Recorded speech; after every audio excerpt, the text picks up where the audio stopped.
En el año 2008, un organismo muy importante del Vaticano confirmó algunas sospechas de hace tiempo. Uno, que el Antiguo Testamento de la Biblia le produce enormes problemas al Vaticano. Y dos, que la influencia griega está presente en la institución tal como en aquellos días del Imperio Romano. No te muevas de ese asiento y descúbrelo aquí. Inclusive vamos a mirar algunas referencias bíblicas.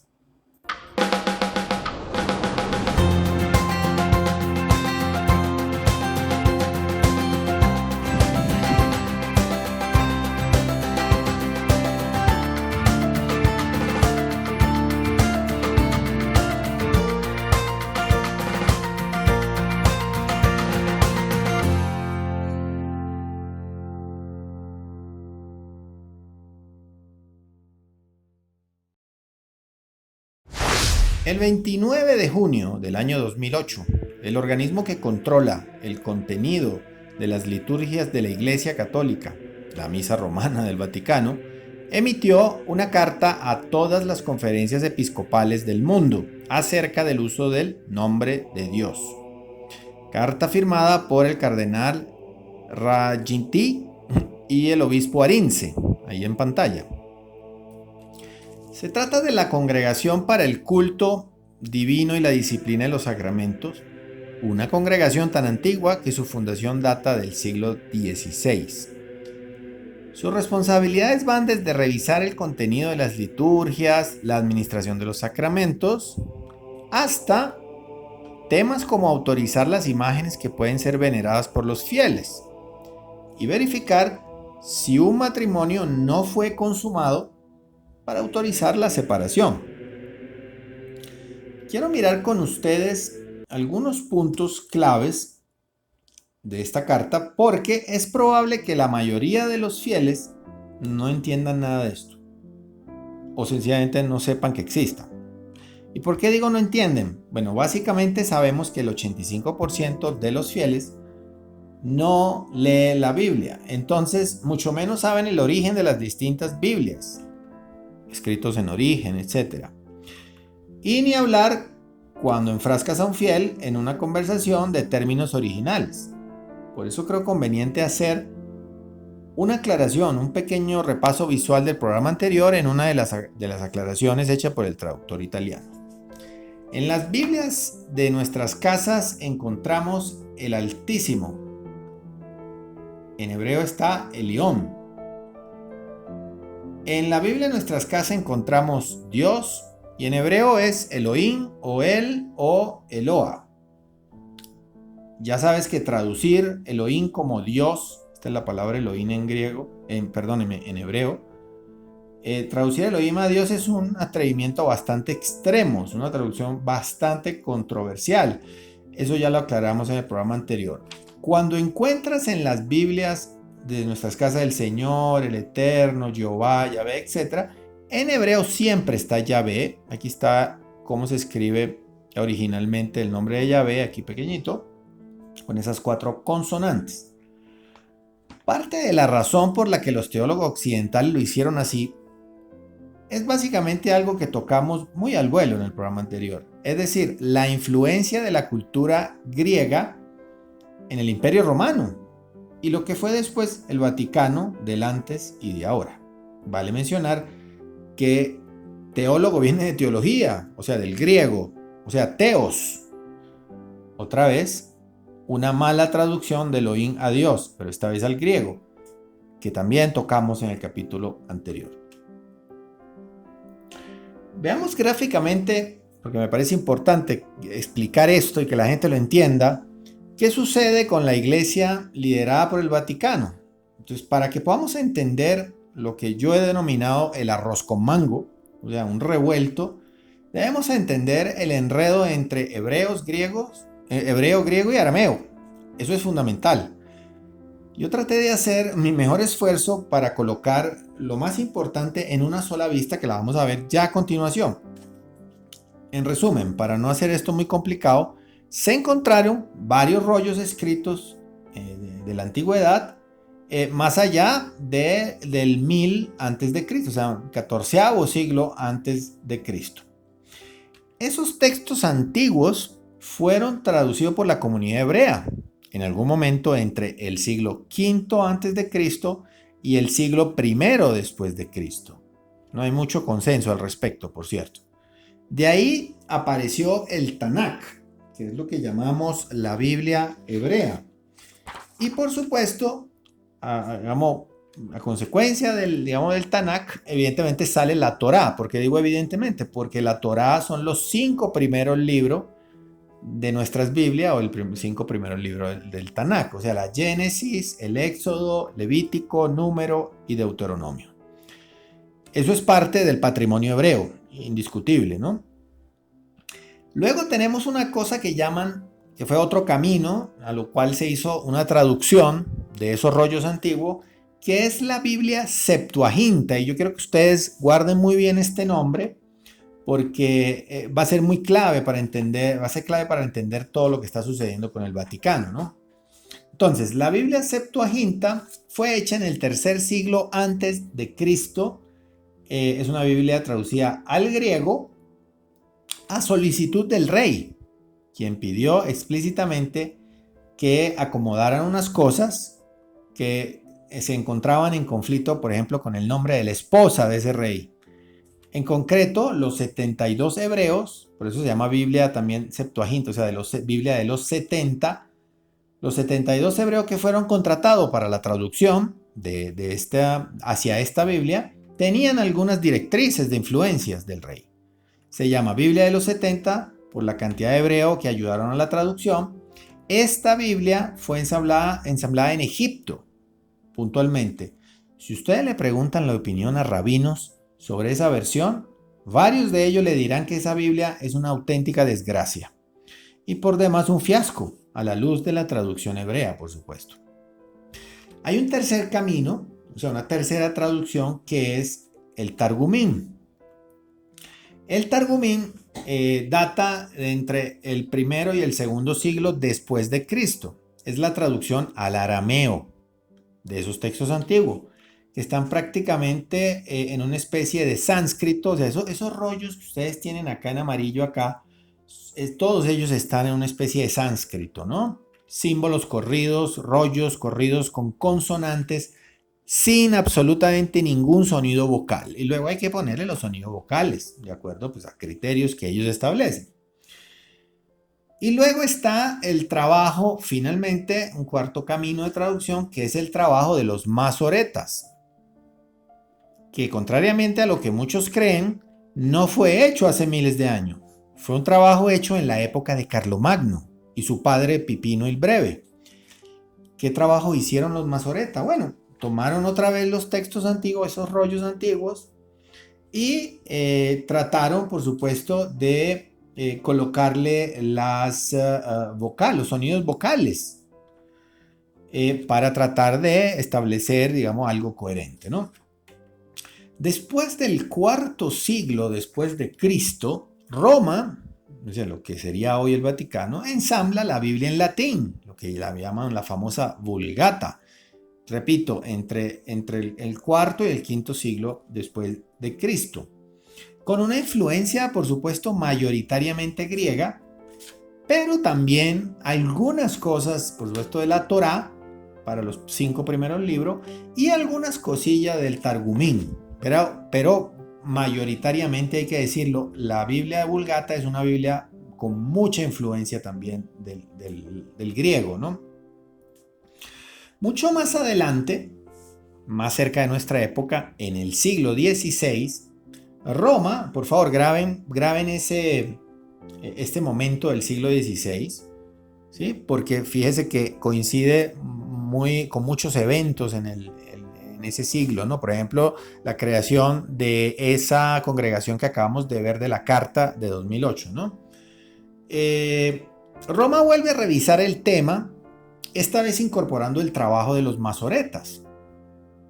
De ese trabajo derivan, teóricamente, algunas Biblias, famosas Biblias, por cierto, como la King James, las Biblias de estándar americano y varias Biblias católicas.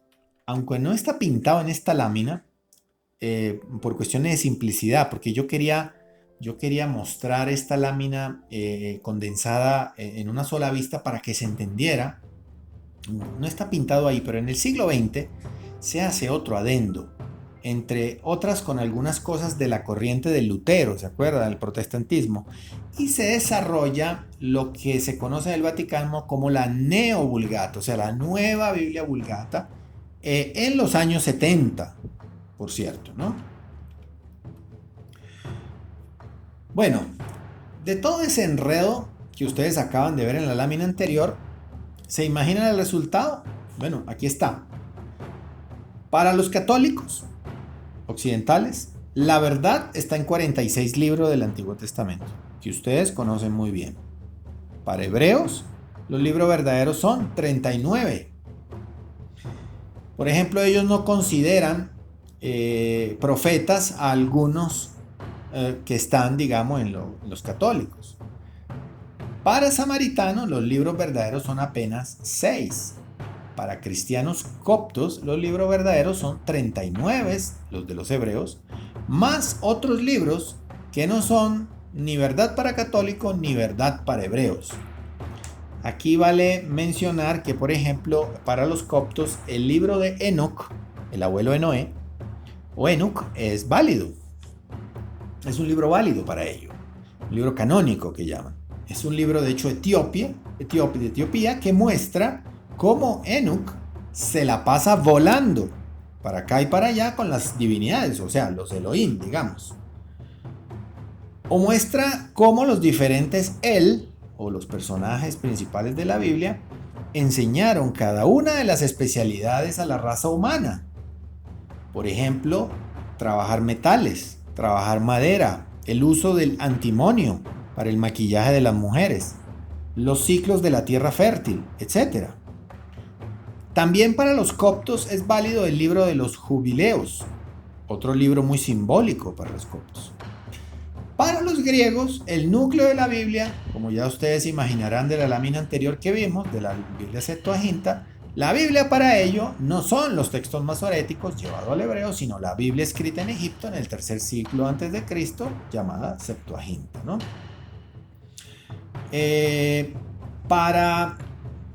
Y aquí un tema controversial entre la Biblia masoreta y la Biblia samaritana. Ustedes deben saber, es importante que ustedes sepan que tiene algo así como 2000 diferencias. Los samaritanos siempre han estado en franca diferencia con los judíos, siempre. Incluso en las Biblias tradicionales uno lo nota, ¿no? Los masoreta dicen, nosotros somos los custodios de la tradición, y los samaritanos dicen, nosotros somos los custodios de la Torá. Y vaya quién los pone de acuerdo ahora, ¿no? Ya se dieron cuenta entonces que dependiendo del lugar donde tú naces, el lugar de nacimiento, alguien te dice cuál es la verdad. Todo esto ustedes lo pueden verificar, por supuesto. No tienen por qué creer nada de lo que yo les estoy diciendo, pero al menos verifiquen, ¿no? Muy bien. Entonces ahora sí, habiendo hecho ese preámbulo de las Biblias, de qué es verdad para quién, etcétera, etcétera, bueno, lleguemos a la carta. Vamos a ver, la influencia griega hoy en día es fácilmente demostrable, precisamente con esta carta que ahondaremos hoy, que remonta del año 2008, repito, ¿no? El primer punto de la citada carta se compone de 3 párrafos y hay varias trampas de arenas para los ingenuos fieles. Muy atentos. Detalles que sería muy fácil de entender si alguien en la catequesis o incluso en la liturgia nos hubiera aclarado. Pero no nos aclararon, porque en ese caso lloverían los cuestionamientos sobre Roma. El primer párrafo del punto número 1 dice, y lo voy hace una especie de declaración de transparencia de las traducciones.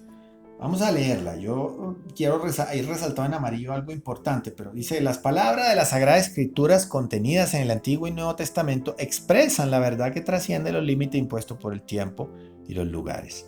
Son la palabra de Dios expresada en palabras humanas y por medio de estas palabras de vida, el Espíritu Santo, etcétera, etcétera. En la parte amarilla importantísimo, dice, para que la palabra de Dios escrita en los textos sagrados pueda ser conservada y transmitida de una manera íntegra y fiel, las traducciones modernas de los libros de la Biblia intentan ser una transposición fiel y exacta de los textos originales. Y ahí no sé qué decirles, ¿no? Porque no sé cómo irán a hacer, si ya es claro con las láminas anteriores, que ellos mismos crearon un enredo. Y es inevitable, con la multiplicidad de nombres que la teología occidental dice tajantemente, dice, no, es que eso lo que pasa es que son diferentes nombres del mismo personaje. Pero en la lectura, señores, claramente se nota algo distinto, ¿no? Vamos al segundo párrafo del punto número 1. Hacen una mención importantísima. Vamos a leerla. En cuanto al nombre sagrado de Dios, los traductores deben actuar con la mayor fidelidad y el mayor respeto. En particular, como destaca, ahí vienen las trampas, como destaca la instrucción Liturgiam Authenticam, número 41. Y abro comillas, ¿no? Según una tradición inmemorial recibida que ya aparece en la citada versión de los 70, ustedes ya se imaginarán qué es la versión de los 70, el nombre de Dios, omnipotente, otra mala traducción, expresado en hebreo con el tetragrama de Yahvé y en latín con el término Dominus, se debe traducir en toda lengua vernácula con un término del mismo significado. Traducir. ¿Y qué tal si no lo traducimos, señores del Vaticano? Dejémoslo original. Finalmente es Yahvé. Y en últimas, si volteamos las vocales con la A y la E aquí en el medio, pues obtendremos a Jehová. Entonces, que para los testigos de Jehová, por ejemplo, es relevante. Entonces, ¿por qué ustedes quieren que la gente no use ese nombre? Si ahí está clarísimo, ¿no? Bueno, y aquí yo subrayé un par de cosas en amarillo que yo quiero mirar con ustedes, porque ahí es donde viene muchas veces el desconocimiento de los fieles, no digo todos, pero muchos. ¿Qué es la Liturgiam Authenticam? Bueno, la Liturgia Auténtica, estoy colocando aquí un pantallazo del propio sitio web original, eso es el sitio del Vaticano, ¿verdad? ¿Qué es la Liturgia Auténtica? La Liturgia Auténtica es la constitución que rige las reglas para hacer una misa, el rito romano. Y el numeral 41 es el párrafo que están citando en esa carta a todos los obispos del mundo. Y me refiero a ese documento como una constitución, porque de hecho lo es en términos jurídicos. No porque yo lo diga o porque lo esté inventando, sino porque es exactamente eso, lo que dice en el encabezado del sitio oficial del Vaticano. Esta lámina es tomada, por supuesto, original. Yo no le he movido nada, ni una coma, por lo tanto, espero que no haya ninguna duda al respecto. Después no salgan con que estoy inventando cosas, etcétera, ¿no? Este documento tiene ingredientes, ustedes deben saber, desde el Concilio de Trento, nuevamente, siglo XVI. O sea, no podemos seguir autoengañándonos como que lo hacen muchos conservadores. Por ejemplo, que es que el Vaticano ha sido infiltrado por las sociedades secretas, dicen ellos. No. Esto es del siglo XVI, señores. Septiembre de 1562. Ellos ya tenían claro cómo iban a engañar a la gente con las malas traducciones. ¿Sí? Y oh sorpresa, es el siglo XVI donde se crea la congregación que cuida de los detalles de las liturgias. Es en el siglo XVI que revisan las Biblias. También en el siglo XVI que se hace el Concilio de Trento. Y por si fuera poco, mis seguidores normalmente lo saben, los que me escuchen, digamos, por primera vez, fue en el siglo XVI también cuando crearon la orden de los jesuitas que maneja hoy el Vaticano, empezando por su papa, ¿no? Por Francisco. Es decir, muy movido, ¿no? Ese siglo XVI, ¿no? Es decir, la Constitución litúrgica del Vaticano establece las reglas del canon de la Misa de Roma para el mundo. Y el numeral 41, lo tienen ahí en pantalla, dice textualmente que ellos basan todo su contexto de la misa en la Biblia de los 70. Lo dice acá. También, pues, por supuesto, que es griega, y toman algunas cosas, como dice acá también, de la Nova Vulgata, ¿no? Y la Vulgata latina está, que hemos identificado en las láminas anteriores, como ese arroz con mango, ¿no? Y ya les comenté que esa versión griega, la Septuaginta, donde ellos hacen aquí la declaración, pues para muchos es considerada una desgracia. ¿Okay? Lo repito otra vez. Y en cierta forma yo comparto eso, porque pues, realmente hay cosas que no tienen ni pie ni cabeza dentro de esas traducciones, ¿no? En resumen, todo el tiempo están referenciándose de la versión de los 70 y de la Vulgata latina. ¿Para qué? Pues la primera, o sea, la de los 70, les facilita el manejo de los fieles con los términos controversiales. El Elohim, Eloa, etc. Y la segunda, pues le representa ese arroz con mango de todas las versiones, y luego ellos de ahí recaban su dogma. No sé ustedes, pero a mí las películas dobladas no me gustan. Y mal dobladas a otro idioma, menos que menos.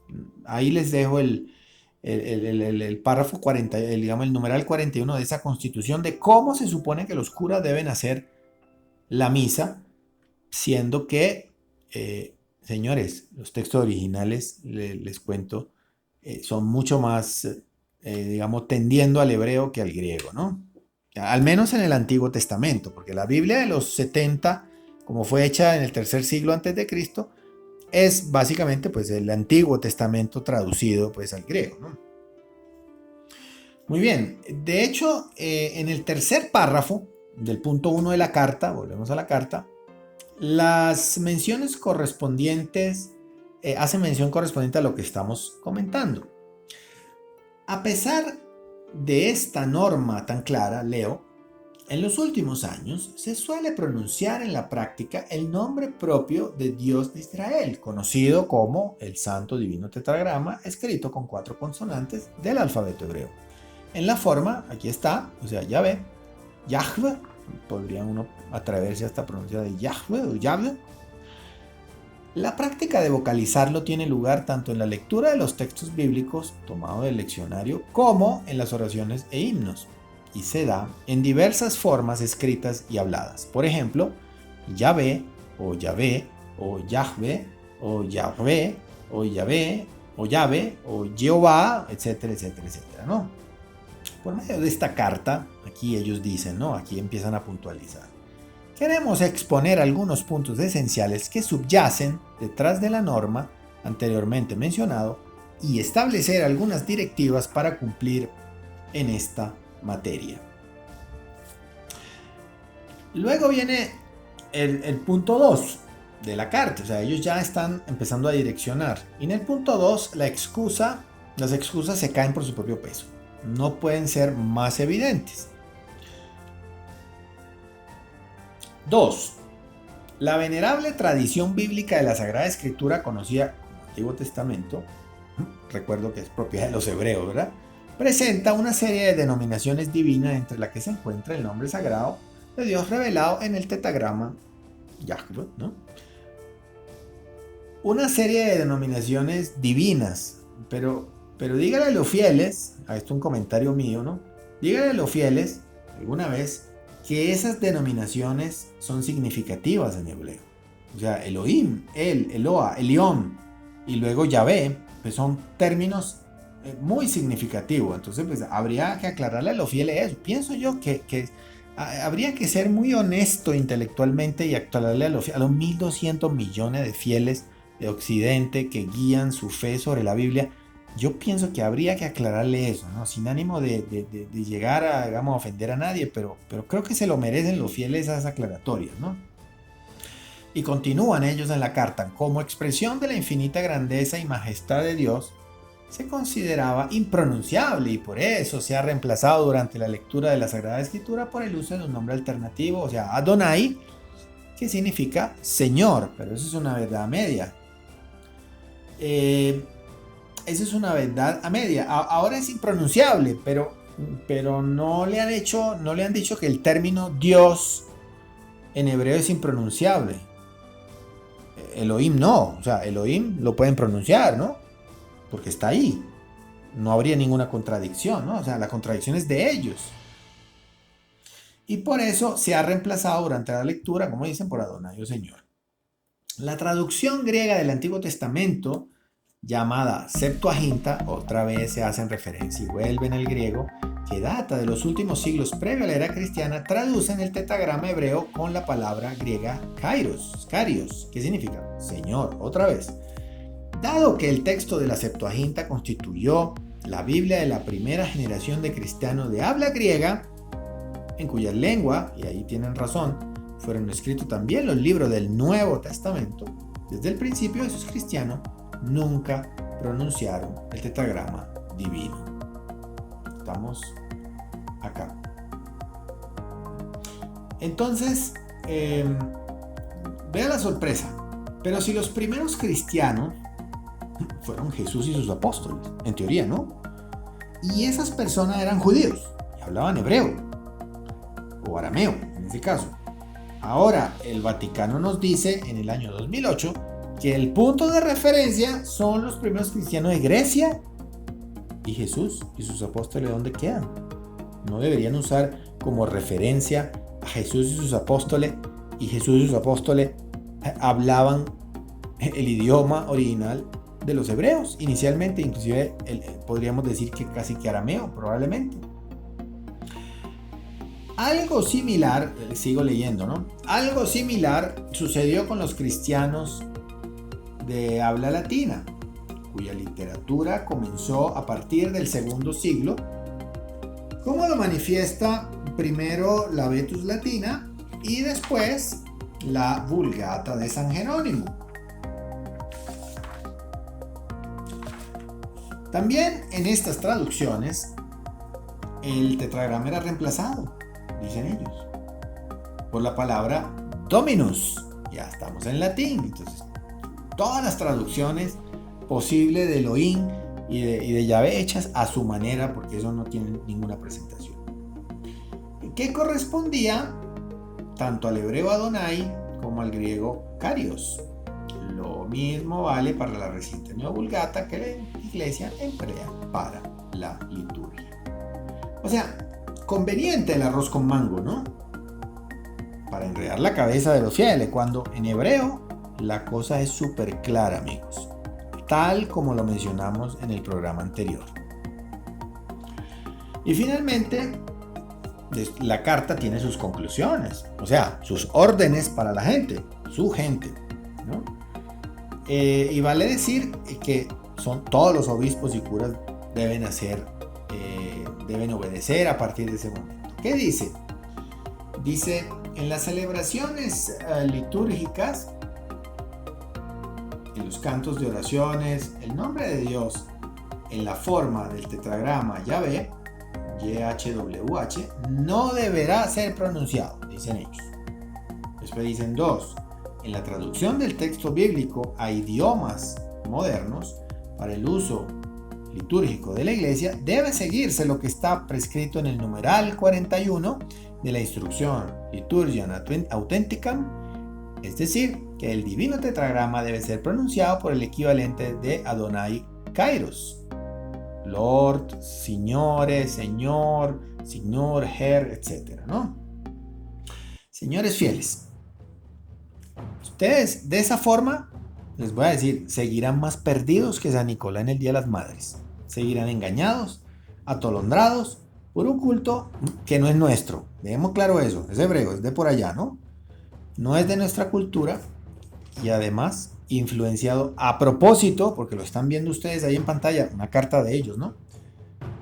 Influenciado a propósito por el griego, tal como el Imperio Romano lo previno, obviamente. Y finalmente, el número 3, la tercera conclusión, al traducir en el contexto litúrgico los textos en los que están presentes uno y después otra, ay Dios mío, ahí viene la otra, Porque claro, a veces en la Biblia se dice que Yahvé es un Elohim. Lo dice pero con una frialdad impresionante en hebreo. O sea, Yahvé es un Elohim. Como decir que mi apellido es tal cosa. ¿Sí? Entonces, cuando ellos dicen, cuando te consigues con las dos cosas, pues lo dice ahí, y lo vuelvo a repetir, al traducir en el contexto litúrgico los textos en los que están presentes uno y después otro, ¿verdad? De esos nombres, ya sea el término Adonai o el tetragrama Yahvé, ahí está, Elohim Yahvé. Adonai debe traducirse como Señor y la palabra Dios se usará para el tetragrama Yahvé, de forma similar a lo que sucede con la traducción griega de la Septuaginta, traducción complicada, ¿verdad? Un poco controversial, y con la traducción latina de la Vulgata.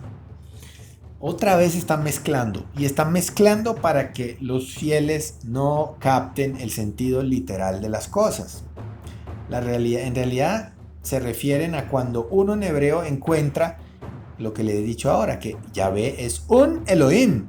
Entonces, pues ahí los fieles occidentales tendríamos serios problemas y cuestionaríamos al Vaticano por eso. En hebreo no, porque ellos ya, digamos, de alguna forma tienen cierta claridad al respecto. De hecho, Yahvé se dice muchas veces en las Biblias que él es el Elohim de Israel. Y había otros, inclusive había otros en otros lados, en otros territorios. Elohim también, rivales de Yahvé, ¿no? Que cuidaban otros pueblos. Que no me creen. O sea, de pronto mucha gente pensará que yo estoy hablando, digamos, cosas raras, ¿no? Pero mire, en Deuteronomio, aquí le tengo la carta otra vez aquí, un poquito mejor escrito. Por ejemplo, mire, en Deuteronomio 32:8 dice, cuando el Altísimo, o sea, Elión, repartió las naciones, cuando distribuyó a los hijos de los hombres, fijó las fronteras de los pueblos según el número de los hijos de Elohim. O sea, que tenían hijos los Elohim, ¿no? Y en Deuteronomio 32:9, mire eso que aparece ahí. Mas la porción de Yahvé fue su pueblo, Jacob, su parte de herencia. O sea, ahí lo dice clarísimo, que un tal Elión repartió las naciones y a Yahvé le tocó una porción, que era la descendencia de Jacob, como efectivamente ocurrió, porque recuerden que Jacob, su segundo nombre, después cuando se pone segundo nombre, se llama Israel, y de ahí nace pues la nación de Israel, y Yahvé se convierte, valga la redundancia, en el Elohim de Israel. Pero ¿qué pasa? Que los dogmáticos, adiestrados por supuesto por la teología occidental, que predican lo que el libro no dice, o sea, bondad, amor y misericordia, te van siempre a decir que se trata del mismo personaje, tanto en el versículo 8 como en el versículo 9. Pero pasa algo raro. Si suponemos que el dogma y la teología tienen razón, supongamos que ellos tienen razón, entonces uno llegaría a la conclusión de que Yahvé es un psicópata, ya que él no se recordaba hoy lo que había hecho ayer. Porque en Deuteronomio 32:8, haciendo la suposición de que Yahvé y Elión son el mismo personaje, él repartió las naciones y bueno, y se quedó con una porción pequeña y dejó el resto quieto, ¿no? Y un tiempo más adelante, porque en unos capítulos adelante pues pasa eso, en un tiempo más adelante él manda a unos a exterminar a los otros. O sea, él no recordaba que él mismo había repartido eso. Entonces, por eso digo, caben dos posibilidades. O es el mismo personaje, como dicen los dogmáticos, como dice la teología, y nosotros llegamos a la conclusión que el tal Yahvé era un psicópata, o cabería la posibilidad de que efectivamente se mencionen diferentes Elohim, tal como en los escritos de todas otras culturas de la región, de Asia Menor, de Egipto, de Asirio, de los sumerios, donde siempre se mencionaban varios de esos personajes influyentes, digamos, sobre la raza humana, ¿no? Eh, es importante que, que nosotros veamos algo. Yo quiero que con ustedes hagamos el recorrido de un árbol genealógico, porque de aquí vamos a recabar muchísima cosa. Esto lo hice yo, traté de hacerlo con el mayor cuidado, porque quiero mostrarles a ustedes lo que sucede. Ustedes se acuerdan que después de la era dilúvica pues aparece Noé. Noé tiene, digamos, hijos, ¿verdad? Y descendencia. Y en algún momento llegamos a Sem. Acuérdense que Noé tiene varios hijos, creo que tiene 3 hijos. Uno de ellos es Cam, que es como en la Biblia es pintado como el malo de la película, porque Cam es un poco rebelde y el hijo de Cam, o sea, el nieto de Noé, es todavía más rebelde todavía, que es el famoso Nimrod, ¿no? Y les quiero hacer un paréntesis porque es que eso lo podríamos tocar en otro momento, pero Nimrod se da cuenta de las intenciones de dominación de los Elohim y entonces empieza a pelearle. Y entonces en la Biblia Nimrod es pintado como el tipo malo, ¿no? Pero bueno, ese no es el punto acá. Aquí vamos a mirar cómo llegamos a lo que yo dije antes, la afirmación que dije de que habían varios Elohim. Y de hecho esos Elohim, esos varios personajes que cuidaba cada uno un pueblo, están ahí en la Biblia. En la Biblia de su casa, no necesita buscar ninguna traducción particular. Entonces de Noé llegamos después de generaciones a un tal Sem, que de ahí descienden todos los semitas. O sea, cuando a alguien le dicen semita, es porque en teoría es un descendiente de Sem, ¿no? De Sem, más abajo pasamos a Eber o Ibrim, que es, digamos, todos los descendientes de los hebreos. O sea, en teoría todos los hebreos descienden del Ibrim Eber, ¿verdad? Y en algún momento llegamos a un tal Taré o Terak. Y Tarek o Terak, como lo quieran ustedes pronunciar, tenemos algo particular porque es un personaje importante, porque él tiene 3 hijos importantes, ¿sí?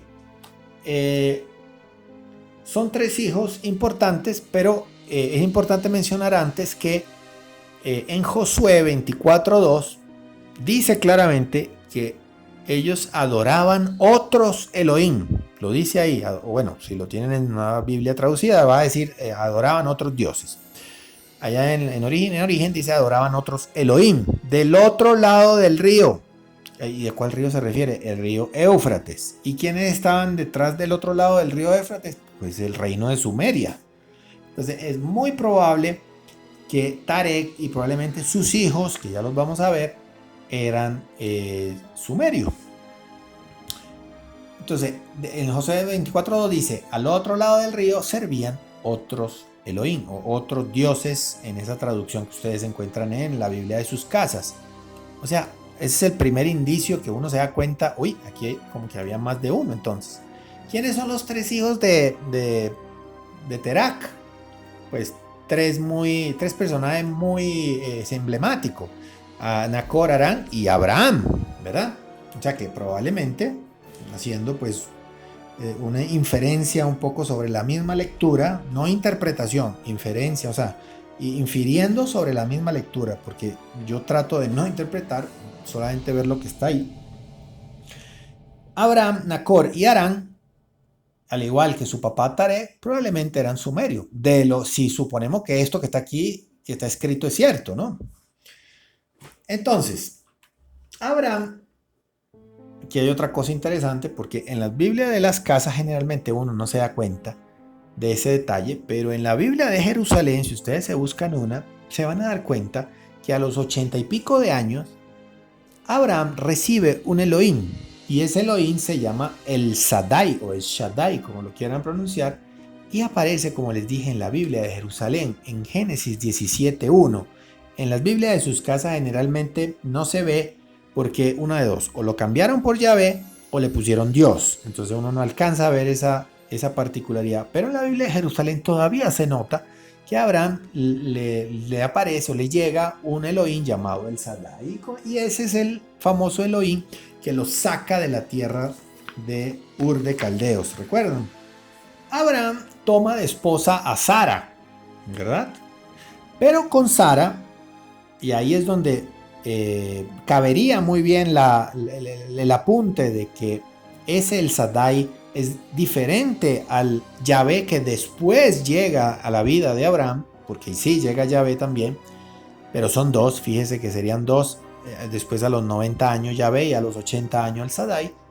Sara ya no podía tener hijos, o sea, era digamos estéril. Y El Shaddai no lo ayuda. Quien lo ayuda es después Yahvé. Entonces, como Sara no puede tener hijos, ¿qué sucede? Sucede que Sara le da permiso a Abraham para acostarse con Agar y tener un hijo. Y de esa unión de Abraham con Sara nace Ismael, que parece no decir mucho, pero si uno lee muy bien, con atención en la Biblia, uno se da cuenta que es un personaje también muy importante dentro del ámbito de las religiones de esa zona, ¿sí? 12 años después ese niño crece, Ismael ya tiene casi 12 años, el niño crece y, oh sorpresa, el Elohim se da cuenta de que Sara no puede tener hijos y le ayudan a tener hijos, como era normal en lo Elohim, que ayudaban a las mujeres de sus protegidos a veces cuando eran infértiles. Y nace Isaac, ¿verdad? Entonces aquí cabe la pregunta, porque en algún momento Yahvé tiene que intervenir porque Sara se da cuenta cuando nace Isaac que ahora Ismael e Isaac van a tener que compartir la herencia de Abraham. Y eso a Sara no le gusta. ¿Y qué hace Sara? Convence a Abraham para echar a Agar y a su hijo. Y Yahvé los encuentra en el desierto y les da la bendición. Pero la bendición del Antiguo Testamento no tiene nada que ver con la bendición de hoy, año 2020, en las iglesias. La bendición del Antiguo Testamento era apoyo, dinero, apoyo, digamos, de ganado o inclusive apoyo militar como el que daba Yahvé. Y Yahvé le dice a Ismael y a Agar que tranquilo, que Ismael va a ser digamos, como decir, el fundador de 12 tribus, porque Ismael va a tener 12 hijos y los tiene. Y oh sorpresa, esos 12 hijos de Ismael son las 12 familias árabes fundadoras. O sea, y en algún momento, de hecho, hay un dato que no es totalmente confirmado, pero es un dato histórico. Las 12 tribus están en Génesis 17:20. Hay un dato histórico que dice que el segundo hijo de Ismael, de ahí derivaría Mahoma, o sea, el Islam. O sea que Yahvé también estaría metido en la fundación del Islam, siendo, insisto, sin interpretar, sencillamente yendo a los datos históricos. Y ahí cabe la pregunta, ¿y por qué Yahvé si el Shaddai es el mismo Yahvé, como dicen los teólogos, como dicen los dogmáticos, qué necesidad había si Yahvé, o llámalo como tú quieras, ya tenía el conocimiento para que Sara saliera embarazada? ¿Por qué no lo hizo 12 años antes y nos hubiéramos ahorrado todo ese escándalo? ¿Sí? Entonces, eso es lo que no se entiende. Entonces vuelve la bifurcación. O asumimos que el Shaddai y Yahvé es el mismo personaje, pero entonces el Vaticano tiene que estar dispuesto a recibir consultas, o sea, debate y controversia, o cabería la posibilidad de que el Shaddai y Yahvé no son el mismo personaje y de pronto el Shaddai no tenía esa experticia que sí tenía Yahvé en el tema de la fertilidad de las mujeres de su protegido, porque eso vuelve a suceder después con los hijos de Isaac, por ejemplo, cuando Isaac toma, creo que a Rebeca, ¿no? En el lado de Harán, dejemos eso quieto un momentico, en el lado de Harán, el hermano de Abraham, ustedes recuerdan que Harán era el padre de Lot. ¿Ustedes se acuerdan que Lot es el personaje de salida, digamos, del capítulo de Sodoma y Gomorra, de la destrucción de esas dos ciudades, que en realidad eran 5, ¿no? Ciudades que destruyeron. Isaac tiene 2 hijos gemelos, con la ayuda de Yahvé. De hecho, Rebeca pueden nacer esos 2 hijos, Jacob, o sea, Israel, y Esaú. Lot, después de los acontecimientos de Sodoma y Gomorra, en una de las tantas aventuras descritas en la Génesis, en este caso 19:36, hace 2 hijos con sus 2 hijas. O sea, Lot hace hijos incestos con sus 2 hijas. Y de esa unión, ellos alegan que emborracharon al papá, etcétera, etcétera, pero de esa unión salen 2 niños, 2 varones, que son Moab y Ben-Ammi. Y esos 2 niños, que después se convirtieron en 2 hombres y 2 fundadores de pueblo, son los jefes de tribu y de fundadores de unos pueblos. Jacob, entonces ya ahora que tenemos este árbol aquí puesto, ustedes van a ver unas cosas bien interesantes. Jacob, como ustedes ya saben, es, digamos, como quien dice, el principio, digamos, de la nación de Israel, cuyo Elohim protector es Yahvé o Jehová, ¿verdad? Esaú no recibe la herencia, porque inclusive Jacob se la lleva, dice ahí, por un plato de lentejas. Pues esa historia está un poco mal contada, pero bueno, o sea, un poco mal contada no, está raramente contada, pero bueno, asumamos lo que dice ahí, que Jacob le quita la primogenitura a Esaú por el plato de lenteja. En realidad, si ustedes, Jacob era el que nació segundo, eran gemelos, pero nació de segundo, nació primero Esaú. Pero si ustedes le preguntan a un ginecólogo, hoy, año 2020, ustedes se van a dar cuenta que generalmente el primero concebido, o sea, Jacob, es siempre o casi siempre el último que sale o que nace a la hora de dar a luz en un parto, porque ese óvulo pues se pega un poco más arriba de la matriz, entonces es como lógico que salga de último en el nacimiento. Bueno, pero en todo caso, dejemos quieto ahí. Esaú no recibe nada, ninguna herencia de Abraham, o sea, Esaú se queda en la calle. ¿Y qué sucede? Él funda un pueblo que se llama los Edomitas, que también pelean contra Israel después, ¿eh? El Elohim que protege los Edomitas se llama Kosh. Se llama Kosh o Kaush, como lo quieran pronunciar, dependiendo. Eso está en Génesis 36:1. Y recuerden que en Deuteronomio 32:9 dice que Yahvé es el Elohim de Israel, o sea, de Jacob, ¿verdad?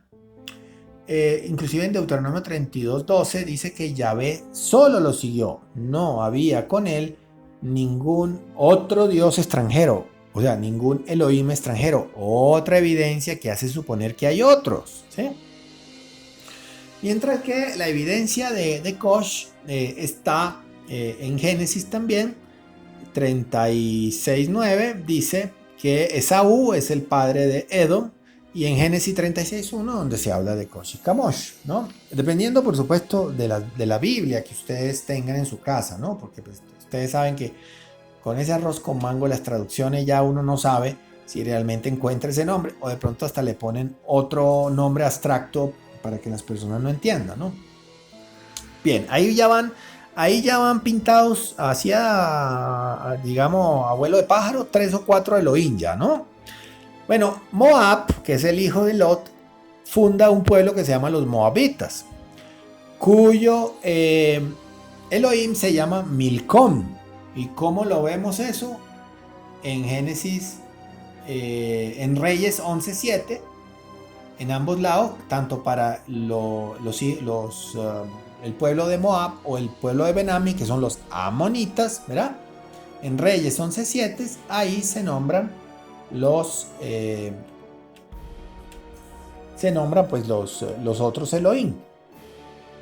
Y en Génesis 19:37 dice que Moab es el padre de los moabitas y Ben-Ammi es el padre de los amonitas. O sea, aquí hay 4 pueblos más, pero me falta uno todavía. ¿Cuál? Ah, bueno, porque Abraham se toma mujer por tercera vez cuando muere Sara. ¿Cuál mujer toma Abraham? Toma a Keturá. ¿Y quiénes son? ¿Y qué hace Keturá? Bueno, tiene hijos, varios hijos con Keturá también. Uno de esos hijos de Keturá se llama Madián, Génesis 25:1 y 2. Y de Madián se funda otro pueblo que se llaman los Madianitas, cuyo Elohim es nada más y nada menos que Baal, ¿no? ¿Dónde dice eso? En Juez 6. Ahí está. Entonces ahí ustedes tienen, de manera condensada, y tratando de ser lo más asertivo posible, ahí ustedes tienen pintados al menos 5 Elohim diferentes y cada uno cuidaba un pueblo distinto, por supuesto, ¿no? ¿Y por qué pongo esa lámina? Entre otras, porque aquí podríamos hablar horas con esta lámina, ¿no? Pero quiero avanzar. Pongo esta lámina porque esta parte la expongo porque la primera vez que asomé esto por las redes sociales, hubo montones de dogmáticos, incluyendo teólogos, que me cayeron encima. Y hacían hasta preguntas inocentes como, ¿qué Biblia estás usando? Entonces, hagamos una cosa. Hagamos el ejercicio con una de las Biblias más usadas por la gente en la casa. O sea, la versión Reina Valera de 1960. Vamos a ver Números capítulo 31, que es el exterminio de los madianitas por parte de los israelitas. Bueno, digamos que no serían estos directamente en su momento, sino que ya los que vienen después de Moisés, pues se supone que todo eso está conectado más abajo, digamos, si uno sigue la línea de Jacob, pues en algún momento llegaría al Israel, digamos, de Moisés, ¿no? Y en algún momento se enfrentan israelitas y se enfrentan madianitas, insisto, en el libro de Números, capítulo 31, ¿ok?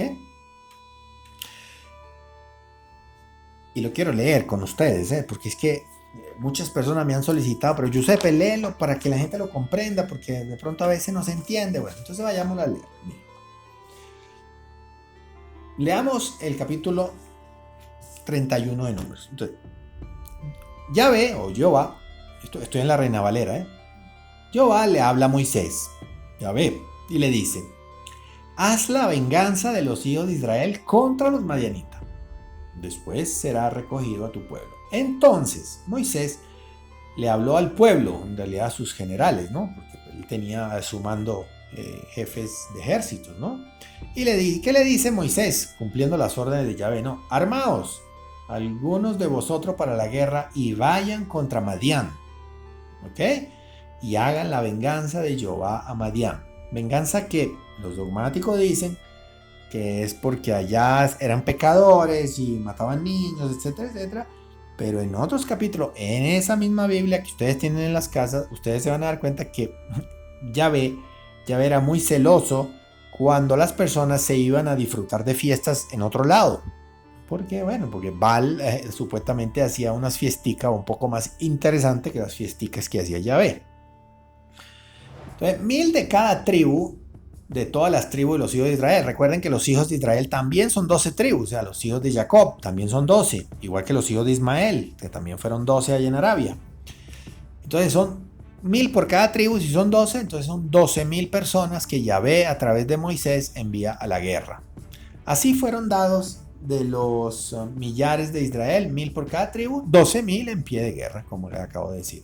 Y Moisés los envió a la guerra, 1000 de cada tribu envió. Ya lo he repetido como 3 veces en ese mismo párrafo de ellos mismos. Y Finés, hijo del sacerdote Eleazar, fue a la guerra con los vasos del santuario y con las trompetas en su mano para tocar. Y pelearon con Madián como Yahvé o Jehová lo mandó a Moisés, y mataron a todo varón, o sea, todos los hombres murieron, ¿ok? Sigamos. Mataron también entre los muertos de ellos a los reyes, por supuesto que tenían esos pueblos, que era de reyes de Madián, que era Evi, Requem, Zur, Ur y Reba, 5 reyes de Madián. También a Balaam, hijo de Beor, mataron con espada, o sea, agarraron a Balaam y ¡zac!, y le pasaron el filo de la espada. Y los hijos de Israel llevaron cautivas a las mujeres de los madianitas y sus niños, y todas sus bestias y todos sus ganados, y arrebataron todos sus bienes, e incendiaron todas sus ciudades, aldeas y habitaciones, y tomaron todo el despojo, todo el botín, y así de hombres como bestias, y trajeron a Moisés y al sacerdote Eleazar y a la congregación de los hijos de Israel los cautivos y el botín y los despojos al campamento. En los llanos de Moab, fíjese, otra tierra común, ¿no?, que están juntos al Jordán frente a Jericó. Y aquí viene lo interesante. Le llegan los generales de Moisés con todas las mujeres, ya mataron a todos los hombres adultos, y llegan con todas las mujeres, ese montón de niños y niñas. ¿Y qué hace Moisés en el versículo 14?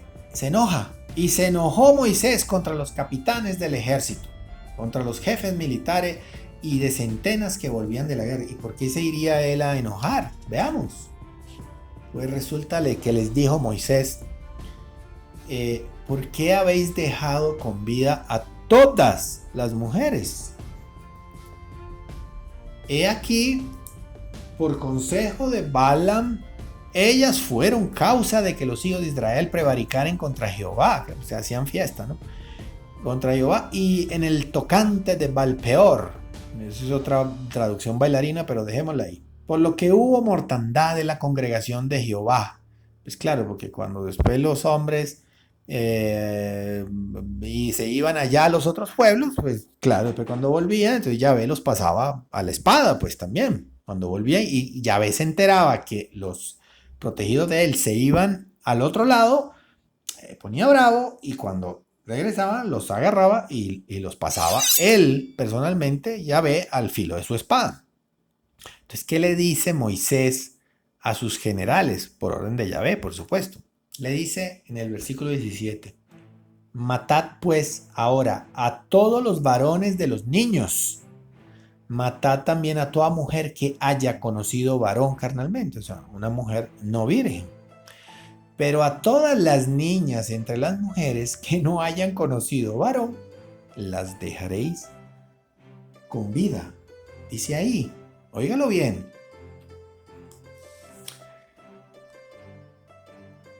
Entonces, después de eso, los militares cumplen la orden de Moisés, como buenos militares, solo sirven para cumplir órdenes, ¿verdad? ¿Y qué sucede? Que llega desde el versículo 21 de ese capítulo la repartición del botín. Entonces, ¿qué se repartieron? Entonces, se repartieron metales, ganado, animales, y la repartición de las mujeres. ¿Y qué dice? ¿Qué dice con respecto a eso? Y les voy adelantando que Yahvé también cobra su diezmo, ¿eh? Siempre cobra su diezmo Yahvé por el ayudarlos en la guerra, ¿no? En este caso cobra algo muy particular. Entonces veamos en el versículo 35 que dice: en cuanto a personas, porque ya habían matado a todas las mujeres casadas, las mujeres con hijos varones, y habían matado a todas las mujeres que habían estado acostadas con un varón. O sea, ¿quiénes quedaban ahora? Pues quedaban, según dice allí, quedaron 32 de mujeres que no habían conocido varón, eran 32,000. O sea, esas 32,000, ¿quiénes son? Pues son niñas y jóvenes vírgenes. Correcto. Creo que está suficientemente claro. Y de ahí se hacen dos divisiones. 16,000 van, versículo 36, van para los hombres de guerra que pelearon, o sea, todos sus generales, sus militares. Acuérdense que habían ido a pelear 12,000, ¿no? Entonces esos 12,000 que estuvieron peleando se llevan 16,000 de esas niñas o jóvenes vírgenes. Y las otras 16,000, ¿para quién van? Entonces, de ellas pues van para Moisés y todo el pueblo de, digamos, de Israel. Pero hacen la acotación ahí en el versículo 40. Y de ellas, de esas 16,000, el tributo de Yahvé o de Jehová son 32 personas. ¿Ok? Y aquí le pregunto, ¿qué tenía que hacer un Dios con unas niñas vírgenes? ¿Una guardería o un negocio de emprendimiento? Los fieles no han entendido ni papa de lo que están leyendo. Si tan solo leyeran, otro gallo cantaría. En todos los aspectos de la vida cotidiana me refiero a esto. Estamos llenos de adoctrinamiento. Y está a la vista, señores. Y está a la vista. Te están haciendo creer en un disque Dios misericordioso. Y en cambio, ese señor es un verdadero peligro. Luego te pueden decir que lo que pasa era que Baal era malo y hacía cosas malas. Mientras tanto, los israelitas, muchos de ellos escapaban a las fiestas que hacían ese otro Elohim, como les dije antes, que era un evidente rival de Yahvé. Más allá de la filosofía del bien y del mal, cada uno quería dominar. Era así de simple. Eso está clarísimo. Y está clarísimo que son varios Elohim lo que se mencionan en la Biblia, no solo en la lámina donde les mostré el diagrama genealógico y toda la cosa que les mostré, e incluso en el Salmo 82, de la misma Reina Valera, señores. Lo mismo. Mira, Salmo de Asaf. Dios está, o sea, ahí habría que mirar si ahí se refieren a Yahvé o a algún Elohim. Está en la reunión de dioses. En medio de los dioses, juzga. ¿Cómo así? Entonces, ¿por qué este salmo nunca lo leen en la iglesia, en la misa? ¿Por qué no? Miren ahora la versión bíblica latinoamericana. Cambiamos de Biblia. También una Biblia muy común. No le he cambiado ni una coma, ¿eh? ¿Se dan cuenta? Se ha puesto Dios de pie en la asamblea divina para dictar sentencia en medio de los dioses.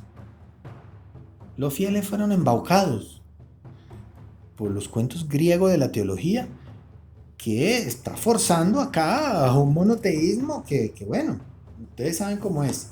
Y como las cosas están a uno a la vista, siempre han estado a la vista, entonces nuestra teología tuvo que inventar muchos misterios para tapar los cráteres de inconsistencias que aparecían. El misterio de los muchos nombres de Dios es uno de ellos, pero si en los primeros capítulos de cualquier Biblia se desmonta ese problema.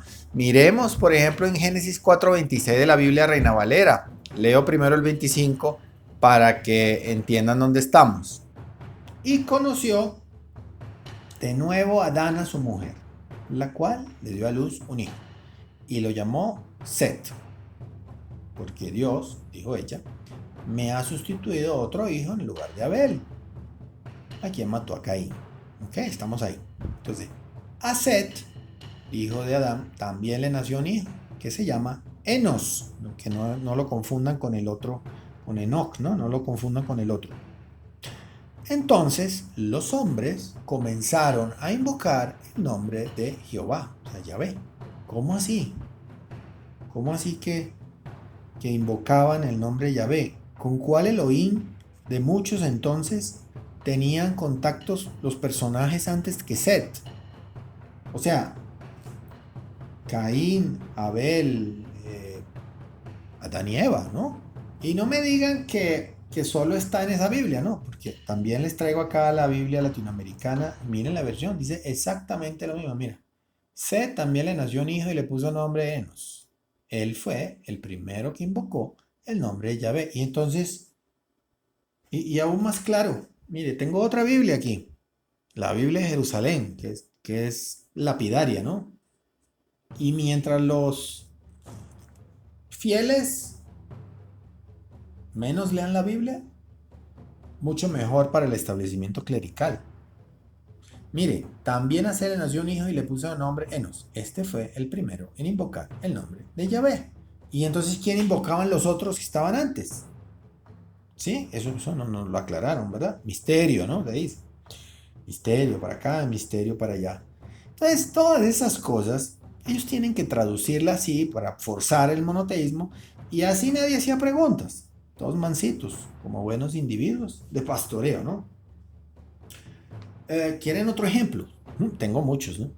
Lo que pasa es que este video si no se hace demasiado largo, así que espero que la gente se quede de verlo hasta el final, ¿no? Porque para entender hay que recorrer todo el camino. Entonces veamos otro ejemplo. Jueces 11:24. Aquí es el capitán de batalla de Israel que le dice al capitán de batalla de los amonitas. ¿Recuerdan los amonitas? Uno de los hijos de Lot, ¿no? O sea que estamos hablando entre ellos mismos. Ellos se peleaban entre ellos. La familia, ¿no? Entre la misma familia. ¿Qué le dice? Dice, ¿no tienes ya lo que tu Dios, entre comillas, Kamosh, o Elohim Kamosh, te ha dado? Igualmente nosotros tenemos todo lo que Yahvé, nuestro Elohim, nos ha dado en posesión. Nuestro Dios nos ha dado en posesión. Fíjense, aquí está claro. Aquí hay más de uno. Más claro no canta un gallo. ¿Y recuerdan entonces quién eran los amonitas? Se lo recordamos. Vamos a recordárselo. Miren dónde están los amonitas. Miren, están los israelitas peleando contra los amonitas. Son familias. Vean. Primos prácticamente. Sigamos. ¿Por qué los fieles no se dieron cuenta de todos esos detalles? Por ejemplo, otro detalle interesante que Abraham, durante su estadía en Egipto, vende a la esposa Sara para hacer dinerito. Y luego lo vuelve a hacer frente al rey Abimelech. Eso está en Génesis capítulo 12 y Génesis capítulo 20 respectivamente. 2 veces vendió la esposa para hacer plata. ¿Y eso cómo queda para ustedes, señores fieles? ¿Cómo queda frente a Yahvé? Abraham, pues, consentió de Yahvé, porque finalmente lo sacan a él de la tierra de Ur de Caldeo, ¿no? Luego que Sara rechaza a Ismael y los echa, a Agar y a Ismael, siendo que ella misma, Sara, permitió que el marido de Abraham se acostara con Agar. ¿Y eso por qué no lo solucionó el tal Dios haciendo a Sara fértil 12 años antes? Al menos no hubiese permitido semejante escándalo, ¿no? O cuando en las primeras plagas de Egipto, el fulano Yahvé dice, y yo endureceré el corazón del faraón. O sea, estaba deseoso de enviarle el resto de las plagas, ¿o no? Entonces, ¿no es ese Dios omnisciente, omnipresente y tan misericordioso como lo que quieren pintar los teólogos? ¿O sí? Están todos ahí esos detalles, aún en las Biblias normalmente utilizadas, que en verdad tienen unos problemas de fondo con los términos controversiales, pero la idea sigue ahí. Hay muchos Elohim y cada uno está tratando de desplazar al otro. Y eso se parece en esencia a los cuentos sumerios. ¿Y por qué no? También cierta similitud con los cuentos de la llamada mitología griega. Pero lo más resaltante es esa mezcolanza de lo que ahí está escrito versus lo que se infiere desde el mundo hebreo versus el dogma que hemos recabado en Occidente con una fusión de conceptos griego-helenísticos que eran propios del Imperio Romano y por supuesto algo del hebreo también se filtró. Un arroz con mango, por eso yo lo llamo así. Finalmente, el mundo hebreo no tiene ningún problema desde el estudio de la Torá, que es el equivalente a nuestros primeros 5 libros de la Biblia, en admitir que antes y durante los hechos de Moisés, el pueblo de Israel estuvo bajo constantes influencias politeístas. Insisto, Elohim, estrictamente hablando, no puede ser traducido como Dios al estilo griego o helenístico. Quiere decir que no habría una conjunción entre los teos griegos y el significado de Elohim en hebreo. Pero en el caso hipotético que sí significara Dios, uno alcanza a ver que sí hay una multiplicidad de seres, tal como se nota en otros textos de otras culturas. Ahora bien, si yo tuviera que apostar, diría que en algún momento el Vaticano podría eliminar el Antiguo Testamento del credo canónico cristiano o católico. ¿Por qué digo esto? Bueno, porque se nota que les incomoda y porque se nota que ellos tomaron los antiguos textos, luego el trabajo de los Masoreta bajo Carlomagno y pusieron toda la influencia que hemos conversado. Entonces, todas esas características de multiplicidad de seres debían desaparecer. Y las evidencias están a la vista. Aparte de Yahvé, no es ninguna perita dulce, y los genocidios que ocurren, por ejemplo, en Números 31, que ya los vimos, muchos fieles no la han leído. Y los que lo han leído le encuentran todo tipo de justificación para esos actos. Igual a cuando hoy los dogmáticos encuentran justificaciones para seguir apoyando políticos que a la postre terminan engañándolos. Léala la Biblia, léala y descubrirá seguramente mucho de lo que hemos conversado acá y probablemente hasta más. Dejemos de autoengañarnos y leamos los textos antiguos como debe ser, con sentido crítico. Hasta la próxima.